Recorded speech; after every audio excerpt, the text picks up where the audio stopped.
车门解决特斯拉的异响。今天来解决门板异响之一，为什么车门橡胶这里颜色会不一样呢？你看它明显是一个划痕。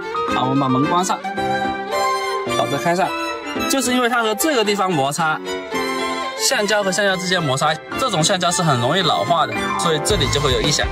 为什么平时没有异响，下雨天的时候门板这里就异响了？然后我们现在把它弄湿，都是异响。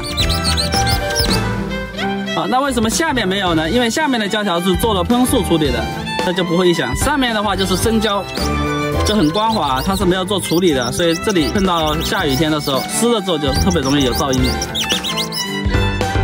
解决方法也很简单，我们把这个支绒胶带贴到这些地方，就是容易撞击到的地方，全部贴起来，这样的话就不会异响了。接下来把支绒胶带贴上，长一点点没关系，上面多一点，往下面包一点，这里给它塞进去。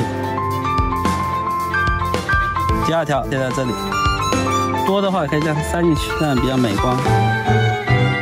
接下来这一段，上面是可以包进去的，现在里面这一段。这里正好有个缝隙可以塞进去，OK。这一段其实也可以长一点，看长这么多，掰开来塞进去。后门这个胶条呢，就是这里和这里会跟这里和这里相互摩擦异响。方法也是一样，这里贴起来，好，上面这里塞一塞，下面这里多的地方呢可以掀开来，把它包进去，上面多的地方呢也就往下包。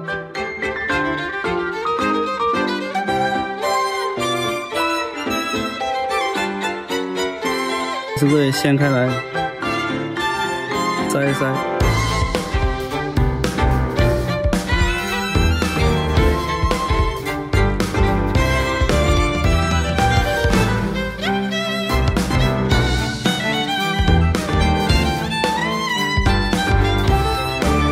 总之就是这里的生胶全部都贴上支绒胶带，然后前门也是一样，这样的话就可以减轻门板的异响。